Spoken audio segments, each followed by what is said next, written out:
And here's a look at our agenda. We'll cover board responsibilities and basics. From there, we'll dive into board and staff relationships from the eyes of an executive director. Then we'll cover the difference between active boards versus governing boards versus advisory boards. And then we'll dive into one person's perspective of working on various rural boards. And we'll end with background on clients on the board. And then we'll save all questions for the end during a Q&A session. So a bit about our speakers. Sharon Thornberry has been a grassroots organizer, trainer, and advocate for community food systems, rural communities, and anti-hunger work in Oregon since 1986. Sharon has served on 11 boards, including the Oregon Hunger Relief Task Force for 16 years, 10 Rivers Food Web, Philomath Community Services, Oregon Farmers Market Association, and Bread for the World. The sum of her experiences have come together to make her a passionate and knowledgeable community food security and anti-hunger advocate. She is the 2009 recipient of the Billy Odegaard Public Health Genius Award from the Community Health Partnership of Oregon. She has worked for Oregon Food Bank for the past 17 years, focusing on rural food systems, and is the creator of FEAST, the nationally recognized community food systems organizing program. She has been a resident of Philomath, Oregon for 30 years. She is an avid gardener and loves to share the cooking traditions learned in the farm kitchens of her youth with family and friends. Our second speaker today is Daniel Fascinetti. He serves as Oregon Food Bank's regional network developer for Clackamas County. Before joining OFB, Danny was the executive director of a nonprofit organization in Portland that managed a weekly food pantry.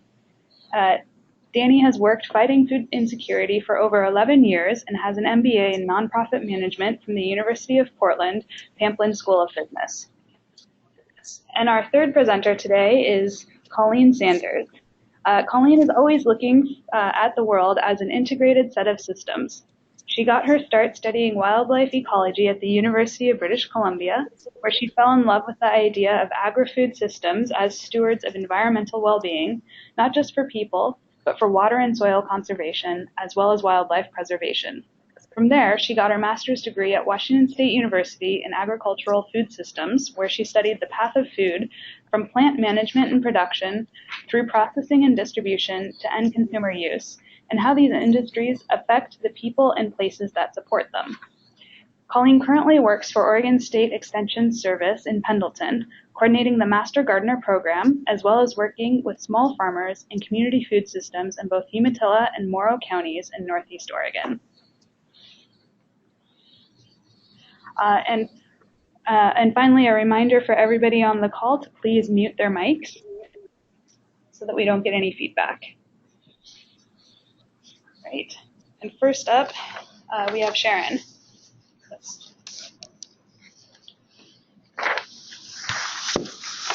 Good morning.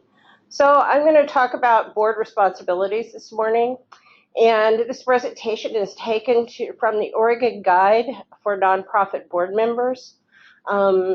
There's something similar in every state in the nation, I think, and the responsibilities are pretty much the same.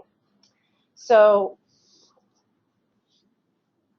many years ago, the first time I took a professional board training, the gentleman teaching it talked about an ideal board member being a loyal puppy dog. And I've always used that theme. So we're going to have a little bit of a cartoon presentation about what can be a very dry subject. So bear with us here, and I hope you'll enjoy this. So the first duty for board members is a duty of due care. And that means they're going to actively participate in the board. This really speaks to the fact that you should not recruit board members just for having their name on the list. Because legally they have a responsibility if their name's on the list. And that's the other thing. These responsibilities are set in legislation. They're not just niceties to know about. So board members need to actively participate in management. They need to attend meetings, they need to evaluate reports, they need to read the minutes, and they need to be involved in the review of key volunteers, and if you have staff, they'll be involved in the review of the executive director. Reasonable inquiry. You have to ask questions. Too many people that I talk to on boards are like, I don't know what we're doing, or I'm afraid to ask that question. It is your legal responsibility, and you have the right to have sufficient information to carry out your duties. So you have to question information that doesn't make sense to you, and you have to investigate anything that you think is wrongdoing.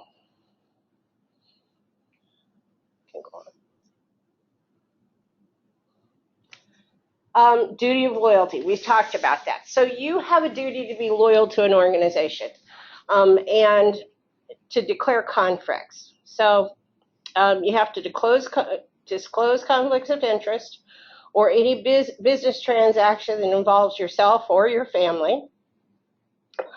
And you must make decisions that are fair and reasonable in the best interest of the organization.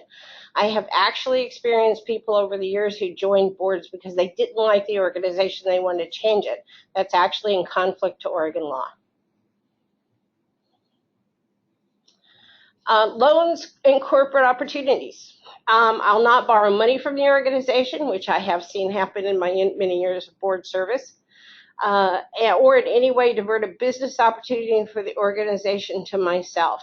And if people want to ask questions about examples, we can do that in the Q&A.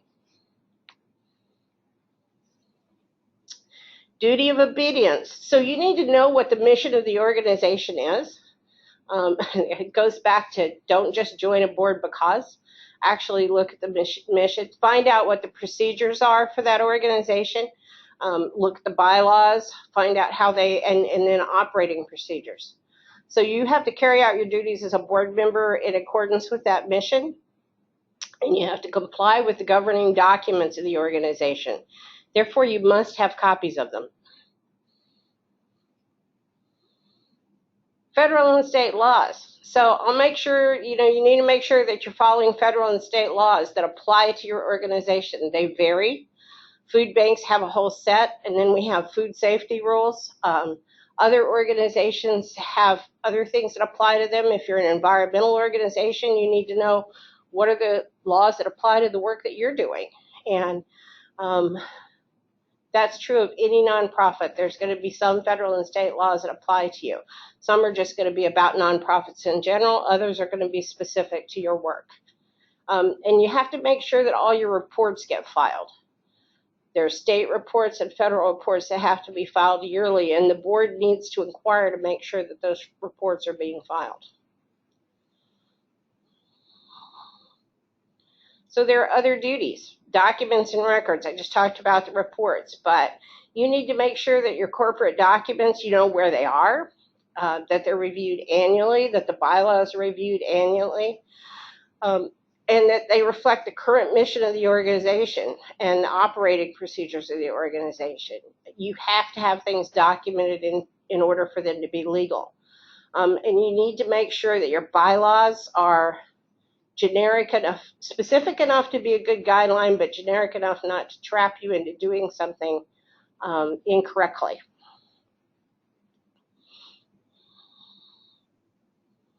So financial records. It's your responsibility to oversee the financial affairs of the organization.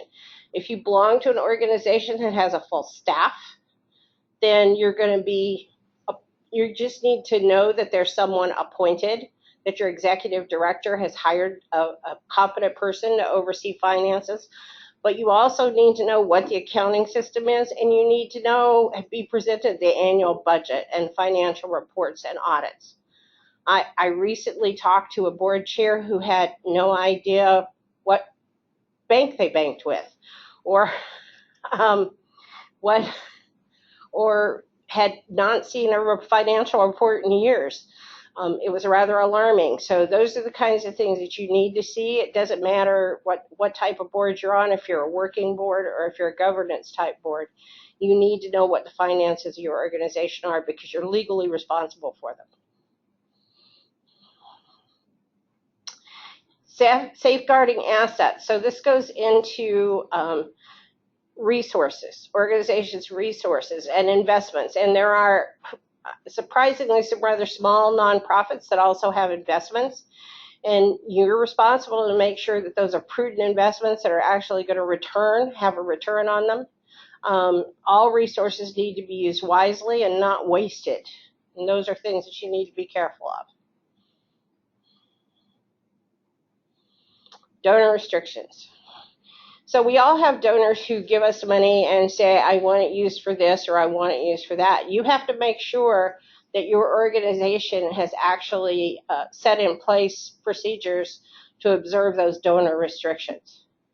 It's certainly easier to have non-restricted donor funds, but you're always going to have some that are, and you have to have know that your organization has a tracking system that's going to track those funds or the product in a way that's consistent with the donor's desires.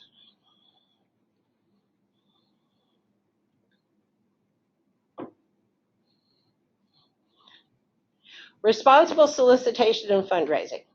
So anytime that an organization is going to undertake fundraising activity, the board really needs to discuss it and know what that is. One that I can think of is it has to be consistent with what you're doing. One that I had some organizations that past get a lot of discussion over was sponsoring wrestling. And they didn't feel that was consistent with the ethics of their organization. There are all kinds of things. The other thing is you have to make sure that you're not doing a fundraiser where the costs are unreasonable to the organization.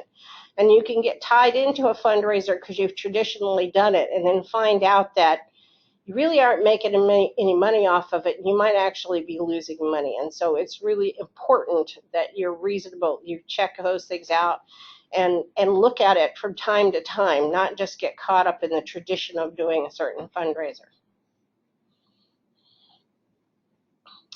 And finally, this slide's supposed to say good shepherd, but it would not put the good on there no matter what I did. But you need to be a good shepherd. This is a good way to think about a board member's responsibilities. You have to act in the best interest of the organization no matter what you're doing. And it's in the best interest of the organization and your mission. And you need to be positive. And be an active advocate for the organization. So you need to be a spokesperson for the organization in the community, and you need to be proud of what it is you're speaking up for. So that means that you've managed the organization and participated in such a way that you have an organization you can be proud of and that you're willing to advocate for. Thank you. All right, and now we'll turn it over to Danny, who will talk a bit about the staff and board relationships. Good morning, everyone. As Adrian said a minute ago, I'm the regional network developer for Clackamas County for the Oregon Food Bank. And before I came on with the Oregon Food Bank, I worked as the executive director of a nonprofit organization here in Portland that ran food distribution. And in doing that job, I had a lot of interactions with the board as I was the executive director for 5 years of that organization. And my presentation today is really based on that. My experience and my understanding of the board executive director relationship and some things that worked for me well and worked for our organization at that time. I have on here first sort of a jargony sentence that says you need to lead from a place of mission-driven authenticity. And what I mean by that is really some of the things that Sharon was getting at a second ago is that having a sense of stewardship for the organization, really understanding what the values and the mission of the organization are, so that you can speak to it from a place of care and authenticity when asked about it in the community or during fundraising drives or whatever it might be that you're doing at the time.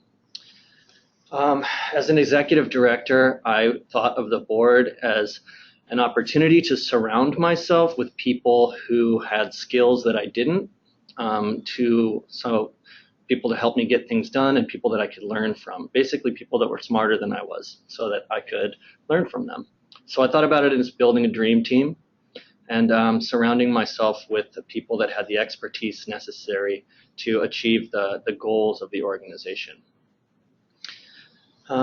Every relationship that you have in a working environment is a little bit different, and I think it comes down to the two people or the group of people and the executive director and the specific relationship that exists between them. But some things that work well are to remember to have frequent and open communication. This could be almost daily when it comes to a board chair when you're working through difficult situations, or just frequently, whatever works best for the people that are involved. And then definitely trust. Trust from the board in the executive director to make the appropriate decisions when necessary, and trust in the executive director's ability to lead the organization. So they're not stepping in and micromanaging or trying to manage decisions that aren't necessarily their role. Getting to that roles, I think a lot of roles for the board blend together, and it depends on the type of organization, but I think it's important to call them out into 3 areas that I think are sort of a good umbrella to talk about it.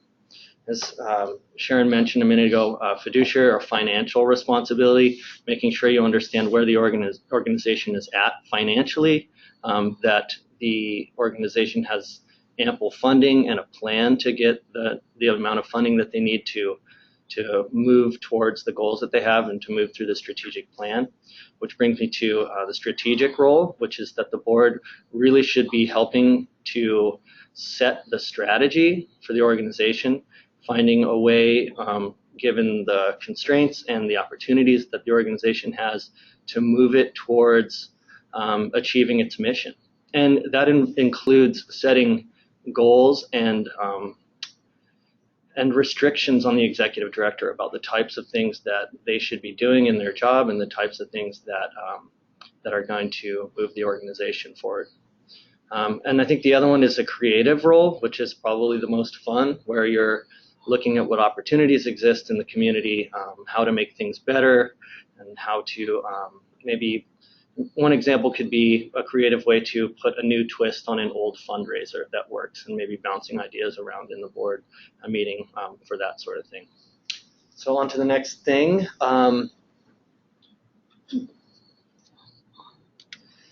These are very sort of over-the-top or overarching themes, but I think they hold true through good, effective board members from the perspective of an executive director.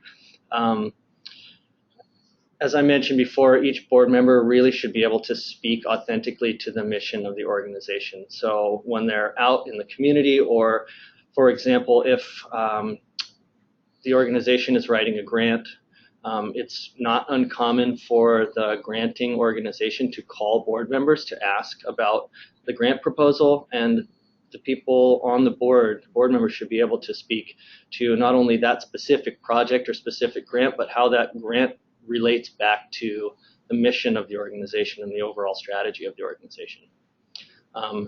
Board of directors shouldn't just be on there to get their name on a board, or for, like Sharon said, for some other reason. They should share a strong sense of purpose for why they're doing what they're doing, and hopefully that will galvanize the board towards achieving the mission of the organization.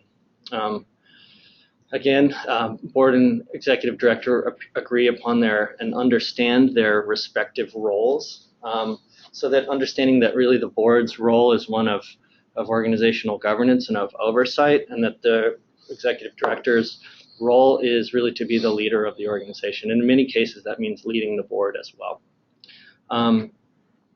And I think an important one is that each board member brings specific skills or expertise to the organization that's valuable towards achieving the goals that the organization has. And I'll talk about that a little bit more on the next slide. And that the board is structured to meet the needs of the organization, which can mean term limits, committee structures that might be developed to help bring out some of the specific skills of the board members, and then and leadership in there as well.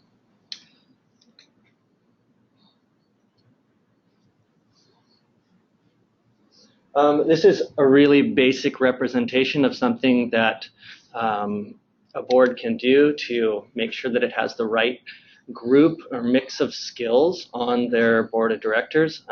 This isn't something that needs to be done, but it's something that can be helpful when you're trying to recruit new board members. And I think it's important to ask a couple of questions when you're looking at your board.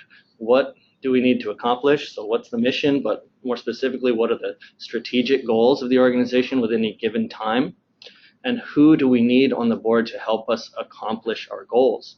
So it can really depend on what the actual tactic that you're using are, but some, I think, very regular skills are understanding of community needs, real estate and law or business management skills, finance and accounting. Having someone who can really speak the language of finance on the board is very, very important, and can be a huge help in explaining the financial position or opportunities that any one organization might have in front of them, especially when you're talking about investments and things like that. Event planning can be a big one, and oops, I wrote business management twice.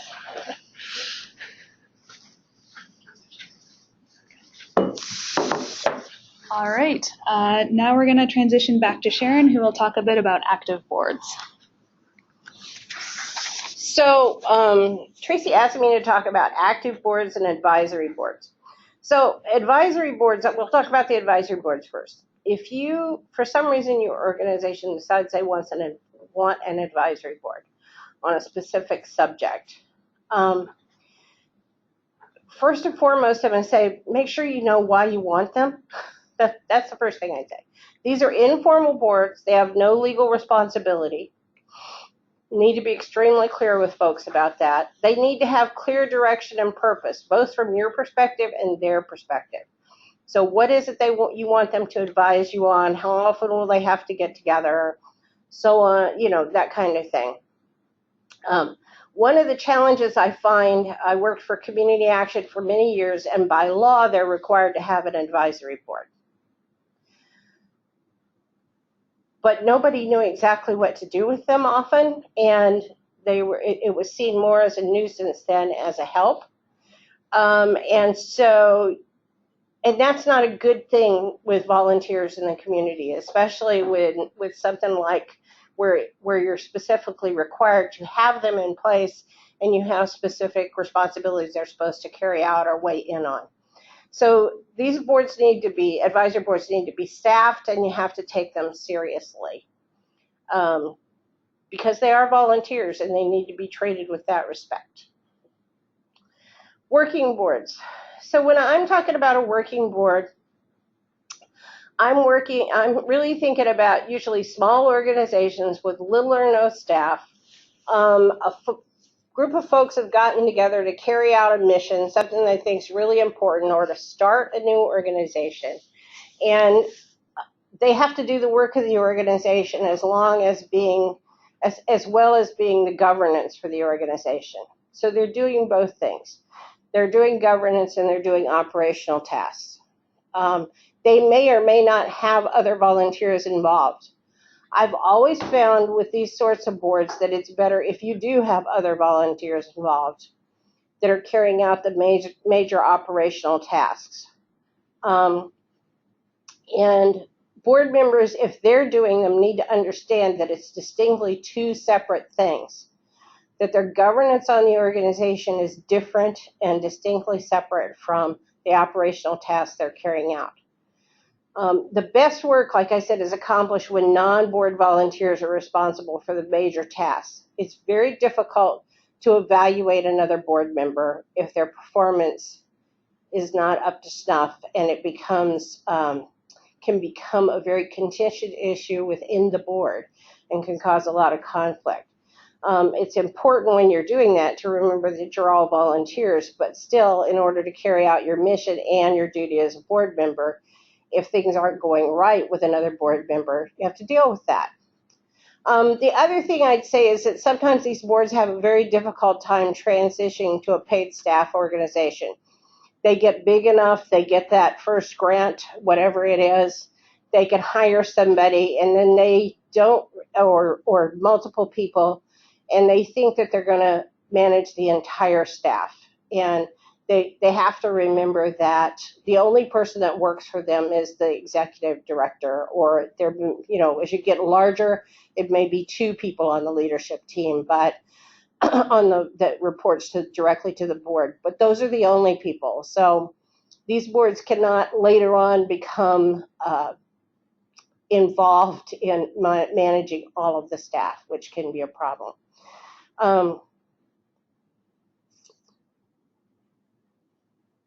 So this could be a transition piece. It can be, it's not to say that all boards aren't working boards, they are, but this is a very different kind of model that you find in small nonprofits.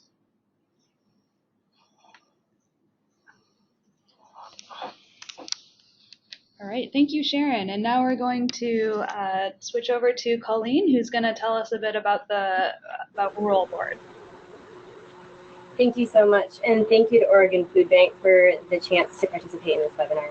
I'm glad to bring a little bit of a different perspective on this topic. I want to draw attention to the little subtitle here on my slide. This is just my experience here and kind of my case studies that I found working out here. It's by no means a comprehensive guide on rural boards. And I think a lot of what I'm going to talk about is applicable not just to rural boards, but to boards everywhere.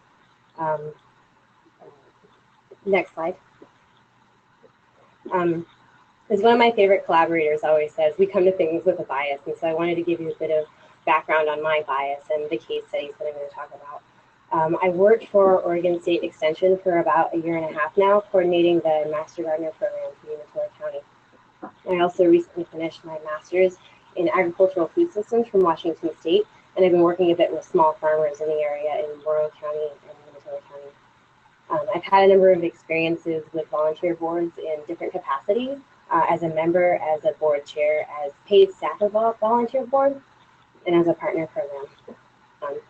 Currently, I am a board member for the Pendleton Farmers Market, and I have been since November of 2015. This is a really well-established board. It has existed for over 14 years, and it's growing steadily. Last year, we had 13 board members. And this past month, we accepted 2 more applications for board members, bringing the total number to 15. So we get a lot of support from our board members, from our volunteers, and from our community. I also chair the Eastern Oregon Climate Change Coalition. We are a newly formed 501c3 that's aimed at promoting scientific information and research about climate change and its effects on the industries and residents of Northeast Oregon. We are still very new. We just filed our paperwork in January of this year. And so we're still in the early stages of our organization, working to figure out our relationships as a board, how to involve non-board members, and as well as planning meeting formats. I've also been involved as an affiliated partner with a volunteer board organization in my work with the Master Gardener program. I work with the nonprofit organization Umatilla County Master Gardener Association, which is a separate but associated 501c3.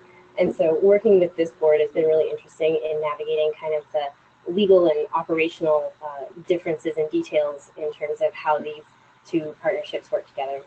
And I have also worked as a paid staff for the Umatilla Basin Watershed Council, doing their outreach and education and water quality monitoring program manager work, as well as taking minutes at monthly board meetings. So I feel like I have some good lessons that I learned from my attendance with this organization. You can hear by the timelines that I'm listing that I haven't been doing work very long in Umatilla County, and so I am still learning and adapting and building my relationships with various boards. I wanted to give a bit of background on the area that I'm going to be talking about and set a scene for those of you who are not familiar with Northeast Oregon and the Columbia Plateau. Umatilla County is in the top right corner of that Oregon state map, highlighted in red. We're bordered to the west by Morrow County, which we have close agricultural and trade ties with, to the south by Grant County, and to the east by Union and Wallowa counties. The whole county has a population of about 76,700 people, and this breaks out to a density of about 22 people per square mile, but most people are located within centers around cities with large tracts of land being sparsely populated in between. The county really breaks out into 3 very distinct areas. We have the west side of the county up by the Columbia River, which encompasses the Hermiston, Echo, Stanfield, and Umatilla area. In the center, we have the Pendleton area, which grabs a hold of some of those smaller municipalities of Pilot Rock, Helix, Adams, and Athena Weston. And then to the north, we have Milton Freewater, which is 8 miles south of the Washington border and closely associates with Walla Walla up there. And as a result of these geographical distances between places, it can be 30 or 40 miles one direction to each of these municipalities. They are all very culturally distinct, and each have kind of its own identity that can really translate to the people that live there and the way that boards function together. Next slide, please. Can I have the next slide? The residents in all of these towns are really strongly identified with where they come from or where they live, and these identities are really based on a lot of the agricultural and land use practices that exist that set the stage for the culture. Hermiston and Pendleton are roughly the same size. Pendleton is slightly smaller but holds the county seat, and as a result, a lot of county, state, and federal agencies have their headquarters there. Land use is predominantly range for cattle and dryland wheat country, and thus has a bit of a cowboy culture associated with it. Not to mention the Pendleton Roundup Rodeo is held annually and just celebrated its 105th anniversary. It's also important to note that the sovereign nation of the Confederated Tribes of the Umatilla Indian Reservation also are very closely associated there with their western boundary east of Pendleton heading north towards Adams. And that reservation was established in 1855 and encompasses roughly 270 square miles and has a population of about 3,000 people within its boundaries. The tribe is really involved in a lot of the projects around the county, and municipalities are always really good at getting the tribes involved and keeping them in the loop. In the west end, Hermiston is slightly larger and has really strong economic growth, which is a large part of their identity. They're home to irrigated row crops like corn and potatoes, but also some really high value specialty crops such as the watermelons that really they have as a large part of their identity. They have a high Hispanic population with 35% of the population being Spanish speakers, and they really lead the county in population growth as they're expected to be 54% of the county's total growth before the year of 2035. And finally, we have Milton Free Waterton North, which is a much smaller municipality of about 7,000 people, but they house high-value orchards with fruit and nut crops like apples, cherries, wine grapes, and some hazelnuts. And that population is 43% Hispanic, and functionally, that town really identifies strongly with Walla Walla across the Washington border to the north, with a prosperous wine industry. I'm sure that these details are not very important to you, but I think it's really important to kind of get to know the personality of a place before we talk about how the residents function in a board directorial capacity. Distance and identity are real elements here, and they have an impact on how boards function together. A lot of boards encompass large geographical areas that can be broken down by some physical features. My case studies involve the watershed councils, which are broken out by rivers. We have two watershed councils, one for the Umatilla River and one for the Walla Walla River. And mountains and forests also really draw service areas, as national forest boundaries and ranger districts serve smaller specialized interests. And some boards really go for gold in terms of trying to target all of Northeast Oregon or the inland Pacific Northwest, like Southeast Washington and Eastern Idaho. Other board service areas are municipally central, so they work with one town or city, and these are like farmers markets and downtown associations and chambers of commerce. These tend to be smaller and a little bit more cohesive boards. And then you have tax-based service areas, which are based on county lines or on service districts that can encompass many towns or even cross county lines in some cases. And those are your county associations, service districts, and economic development districts. I've worked with a number of these examples, and they all function really differently based on their geographical range and the stakeholder groups that they serve. So how do all of these details inform actual function? These are some of the observations that I've had in my work with various boards over the years. I think it's really important to encourage board members to have ownership of regional projects that speak to their interests. It's a pretty no-brainer that people aren't very passionate about things that they're interested in and won't put their best foot forward in terms of working with those projects. My strongest example is working with the Watershed Council. The service area that was broken up between the river's headwaters in the east of the county as it flowed through Pendleton out to Hermiston and out to the Columbia River. And so really those board members broke up into two distinct upper and lower basin areas. The board members that were centralized to the upper basin really were focused on restoration projects that served wildlife interests, and board members in lower basins were really interested in irrigation efficiency projects and projects that had direct benefits for farmers. And so really just allowing the two separate distinct board groups to focus on their own projects helps the cohesion of the group. With the Master Gardener Association, we have kind of three almost factions that form between the three different cities. We have a central group in Pendleton, but then we have kind of satellite groups that function almost autonomously in both the Hermiston and Milton Freewater areas. And so to keep harmony within that board, I really encourage groups to kind of have their own cohesion, but also check in with them regularly to make sure that they still feel that they're included with the larger group and that their needs are addressed. Board members can also be, their interests can center around knowledges or functions. With my climate change group, a lot of my board members come from industries. My vice chair is a retired Forest Service worker, and so he really is interested in projects that involve national forests or timber industries, and is not so interested in our projects relating to climate change around human health. And so really allowing him to push projects forward that he's interested in has been a great part of getting our board to function harmoniously and encourage participation. And in my work with the farmers market, directors are usually assigned to subcommittees. We have a number of subcommittees that help the organization function, like the development committee, events and education, and then fundraising and planning.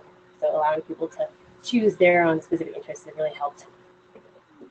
Some of the groups that want to reach larger regions, resources are rather limited out here, and so to make sure we're not duplicating services and making sure our resources go as far as possible, partnerships are a requirement, really.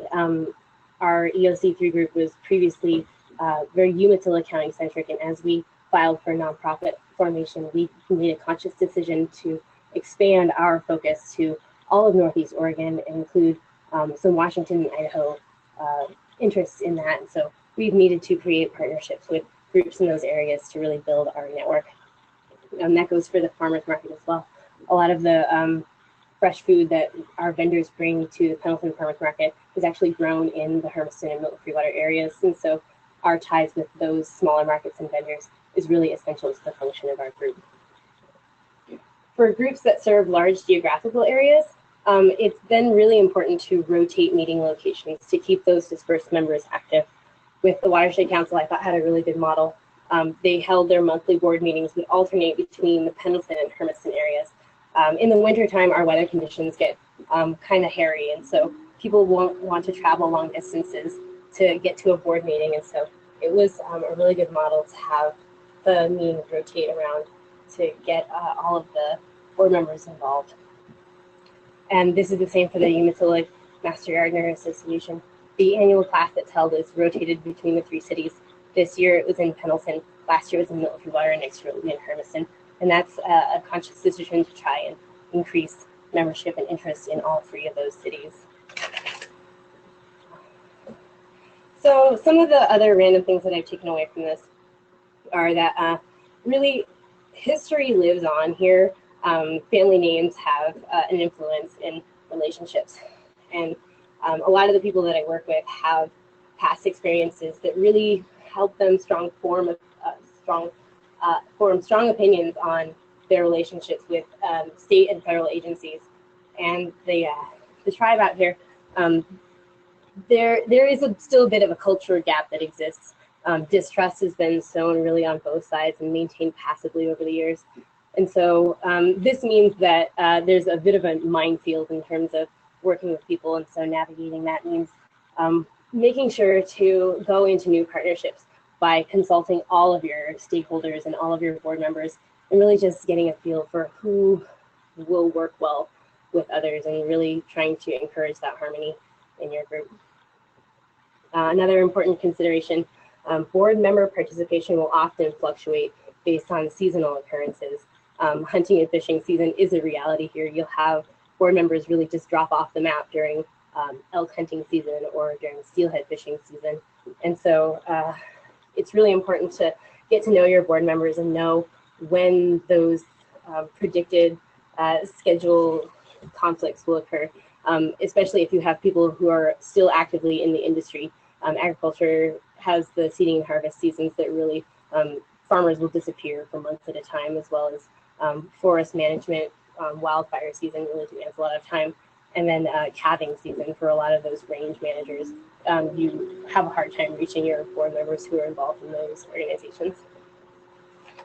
So again, a lot of the things that I'm talking about, I think are really applicable to all kinds of boards, not just rural boards, but they really come into sharp contrast in these areas where there's less resources.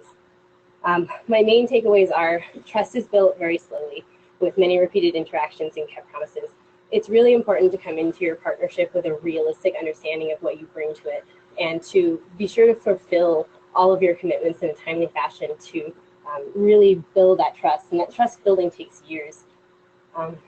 It's important to have respect for your board members, particularly with their interests. Again, people are not going to put their best foot forward if they're involved in a project that they don't wholeheartedly believe in.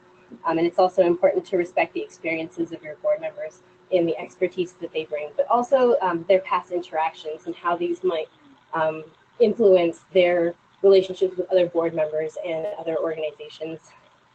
And it's important to respect the levels of communication for your board members. Particularly, I wanted to note that not all board members have the same access to internet and telecommunication. I regularly work with board members that don't have internet access or only check their email once a week or so. And so getting to know your board members and knowing their level of communication is really important. This is kind of out of left field, but I thought it was really important to note cultivating a good relationship with the press is a really good way of keeping your board together and involved. A lot of my stakeholders out here with many of my boards still read the local newspaper as their primary source of information. And so I always try and get press releases out into the paper and really work with my local newspaper, radio, and television stations to keep them apprised of what we're doing as an organization. And lastly, it's really important to attend other organization events, even if they're not partnership organizations. This might come from kind of a small town culture where you run into people regularly at the grocery store.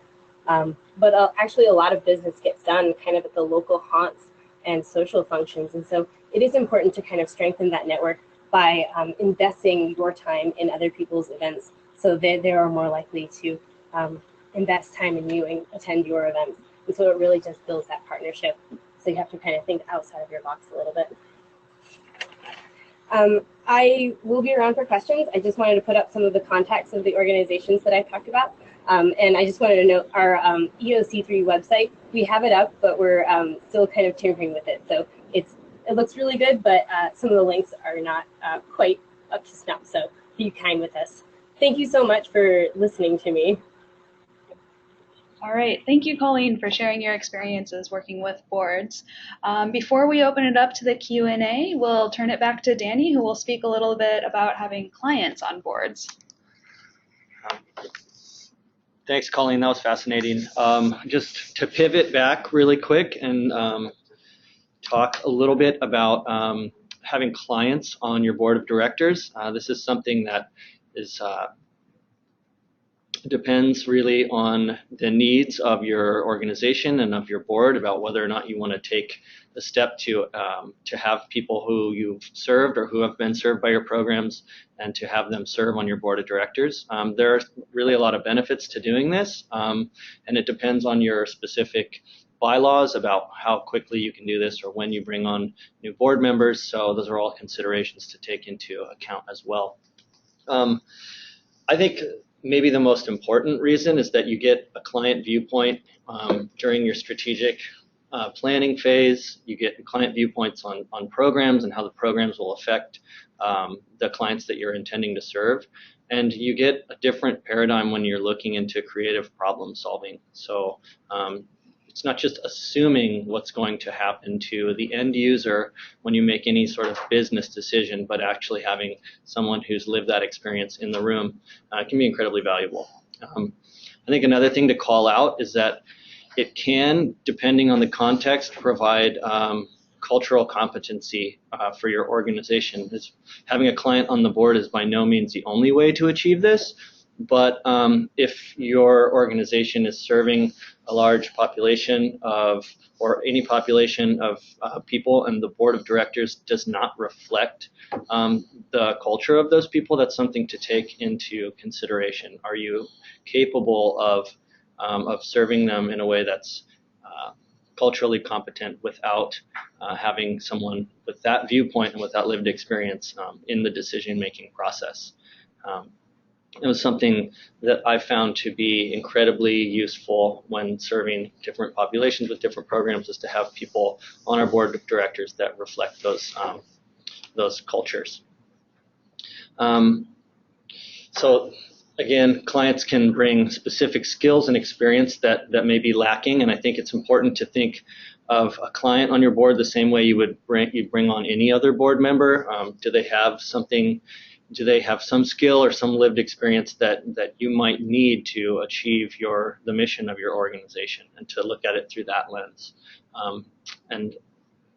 Can this person ultimately help further the mission of the organization? I think it's really important not to bring someone on the board, kind of like Sharon mentioned at the beginning, just to have their name on the board of directors and just to say, oh, we wanted clients on our board, so we're just going to check that box. You need to think about this person as someone who can help bring specific skills, experience, and bring that to the board of directors in a way that's going to help you further the mission of your organization, in very general terms. Thank you.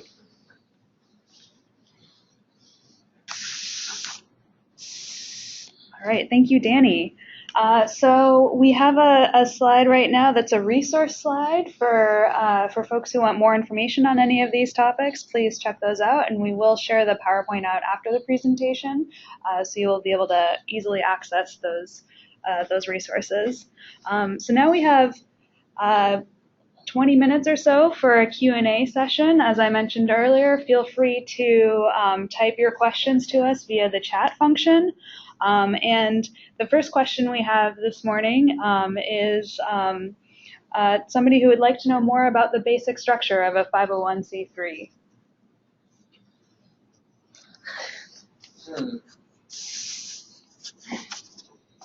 So it depends on what I would assume that you're asking that question because you're starting a 501c3. Actually, on the Oregon nonprofit website, which was just on there, on the resource sheet, there's a how-to guide for starting a 501c3. So private nonprofits in Oregon, whether they be C3s or C6s, generally have a governing board. And then it depends on the organization and how they grow what the rest of the structure is. But they start with a board. You have to have 3 people to incorporate, so you do the incorporation first. And then generally after that you add and a registered agent. So 3 people on the board and a registered agent to incorporate. Then you actually write your bylaws and register with the charitable trust division. And you file your bylaws when they're completed with the charitable trust division. So that's how you get started. How you structure it after that is pretty much up to you, as long as you're doing it within the law, and there are different ways to do that. Good answer. Great. And then a follow-up question to that is what are some general tips to help with the setup the quote-unquote right way to avoid future conflict with the board?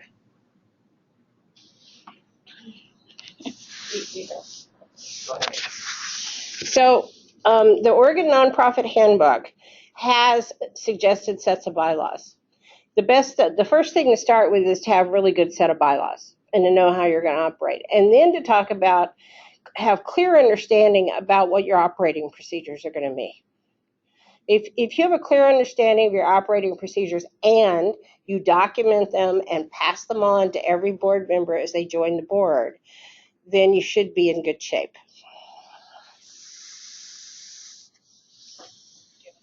I would just echo the bylaws are incredibly important to set the rules of the organization, so you don't have people stepping into territory that they're not supposed to be in.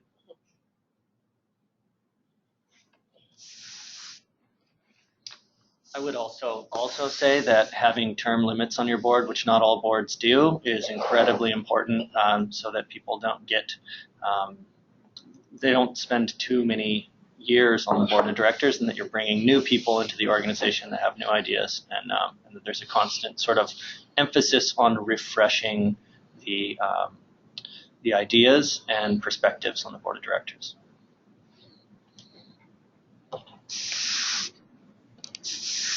Great. The next question is from somebody who wants to know how, as a staff member, what can they do to more actively engage the board of their organization? I think asking to be invited to board meetings is a very simple way to get that started and to understand what the decision-making processes of the board are, so that you can speak intelligently to them when you're at those board meetings. And then just to make yourself available as a resource to board members if they have questions about how things are going, be a good start. I would really echo that sentiment. A lot of the boards that I've been involved with have publicly open board meetings, and so anybody can attend.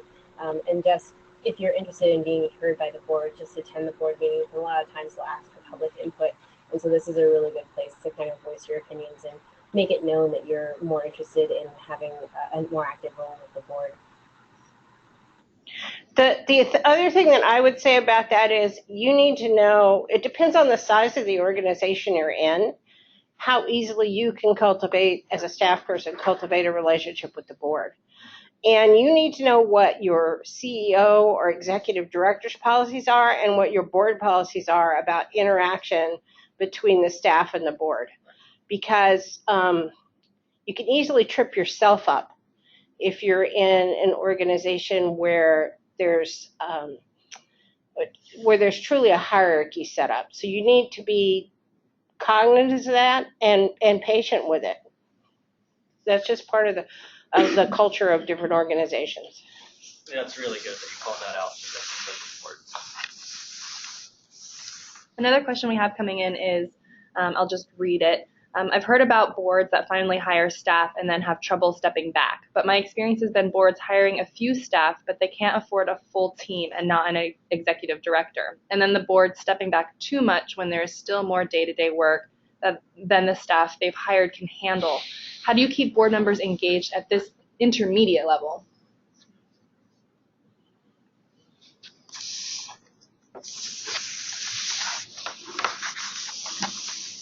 So the thing that I would say is you have to have realistic job descriptions for the staff that you hire.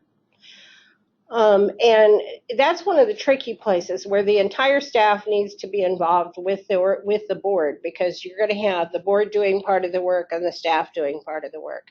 But there also have to be clear delineation of roles. Who's going to be doing what, why, who do they answer to about that task? And it can get messy. I'll just give you that. I mean, it's just reality. But that's the reason the job descriptions are important, and also an understanding of how many hours a week you're asking those folks to work. Because one of the things I see happen is these the transitional boards will hire somebody and they pay them for 20 hours a week, and then they want 30 or 40 hours worth of work. So they have to understand that if they want 30 or 40 hours worth of work, they're going to have to do some of it. That's the reason job descriptions and realistic communication about how long it takes to do what's required in the job description is really important.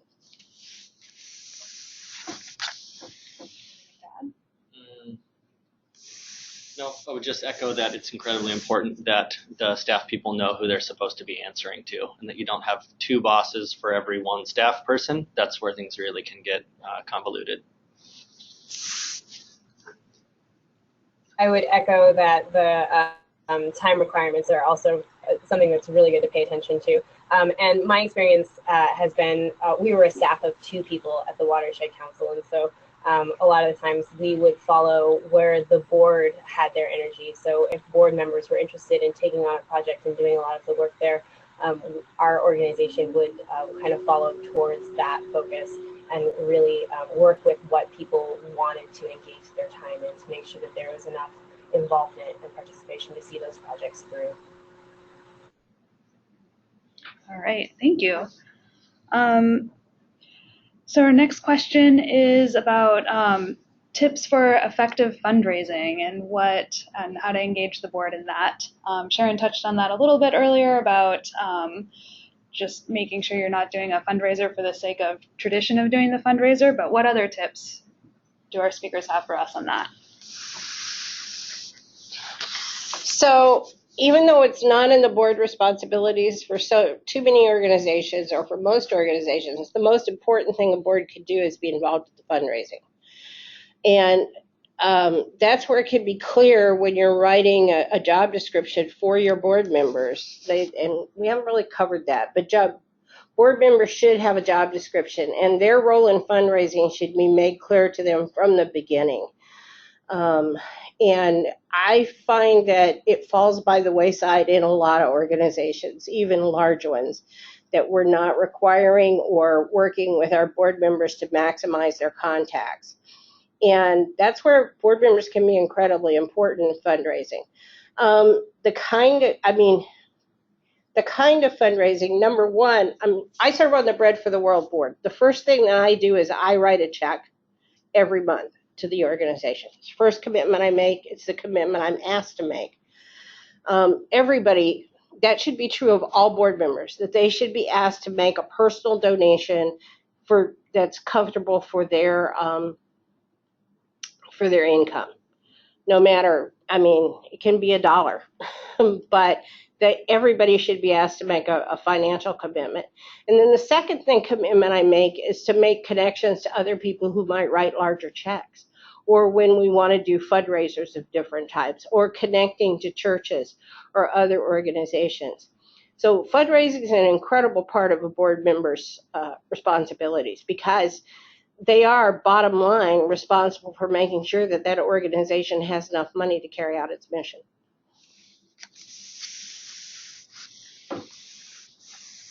I would just kind of keep along that same line by saying that while the board of directors needs to be able to approve the budget and understand how the plan for getting from point A to point B at the end of the year, the strategic goals financially, the board also needs to be able to help facilitate the raising of that money.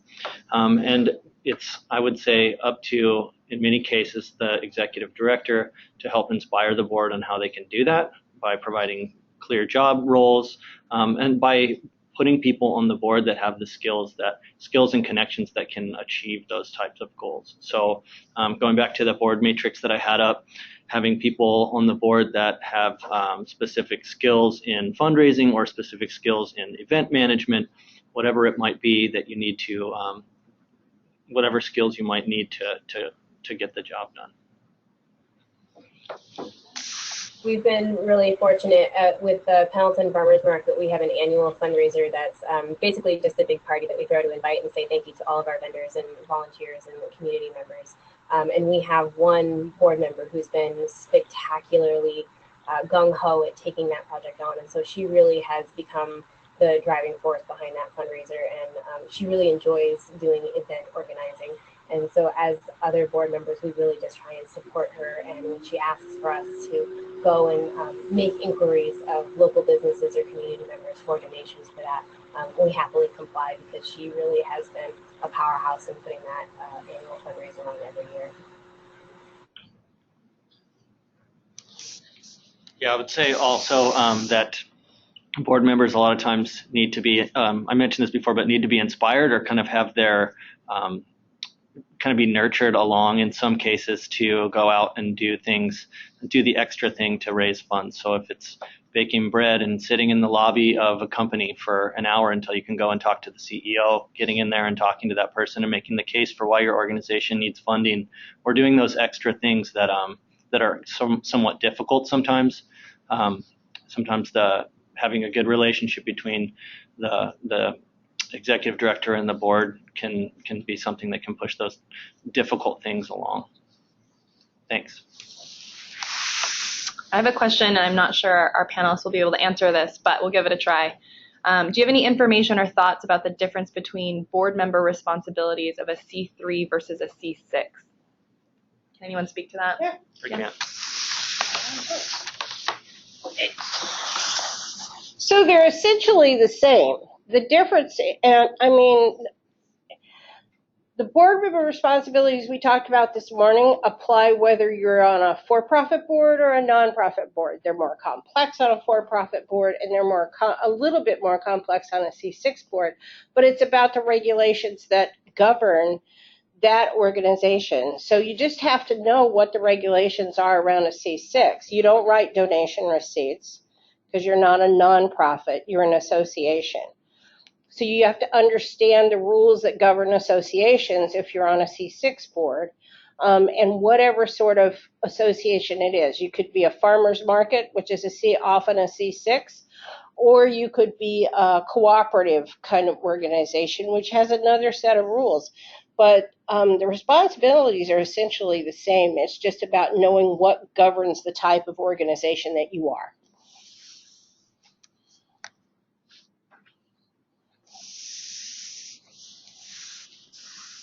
All right, and we'll have one more question, and before I get to that question, I just want to let everybody know that we'll be sending out an evaluation at the end of this webinar, and we'd really appreciate your feedback. If you could take a moment to let us know what you thought of this webinar. So our last question this morning is, what suggestions do our panelists have to reduce burnout of board members? I would say just clear roles and responsibilities are the first thing. Making sure that people know what's expected of them, and trying to make it as fun as possible. I would echo those sentiments. Making responsibilities fun is a really important part of board function. Being respectful of personal lives and the fact that people are volunteering their time for this organization is another part. I mentioned again the seasonal considerations. It really is important to talk with your board members and know when they're anticipated to be away from communication for a long time, so you can really schedule things to be done ahead of time for that, so you're not losing function on your board and pestering people when they are supposed to be having personal time on their own. I'd echo everything that Colleen and Dan have said. Two things I would say: you need a succession plan. Boards need to have a succession plan. You're not there forever. And that should be true of both your board and especially if you have a lot of key volunteers, you need to have a succession plan for those because, and particularly in rural areas, people could burn out, but they won't leave the job. And because you've not talked about succession planning, you have no way to deal with it. And the other thing is get your board members some training and give them information. So find a way to get board training. There's a lot of great ones, especially in Oregon. There's a lot of those things that go on. Ford Family Foundation has some great resources, especially for rural communities. And then the Charitable Trust Division, or Charitable Division of the Department of Justice, has a free downloadable guide to board service, and the link is there. You can also order, just call and they'll send you as many copies as you need of that free. So I strongly suggest everybody take advantage of that resource. And Sharon, I think a follow-up question for you is, do you have an example of a succession plan? An example of a succession plan. Well, I think that there should be a reasonable discussion about how people are going to move off of a board. I mean, term limits are one way, and people can take time off from the board and come back. But you need to know that, you've got people moving towards retirement. Who's going to be that? And the same person's been the board chair for 5 years. How are you going to do that? So have somebody who shares those responsibilities for a year, or shadows, or write something into your board, into your bylaws that says the vice president will become the president after 1 or 2 years. And that is a natural succession plan. on the board. The other thing is bringing on new board members and mentoring them so that people, and that gives people a sense of continuity and trust in thinking that they can leave the board and still leave it in good hands if they've mentored someone else.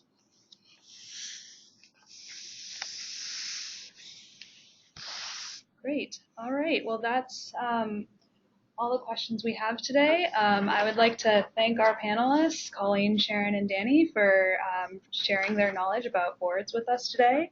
And thanks to everybody else for calling in. And a reminder, we'll send out that evaluation link, and we'd really appreciate your feedback. And then this webinar will be posted online if you know of anybody else who might be interested in this. All right. Thank you.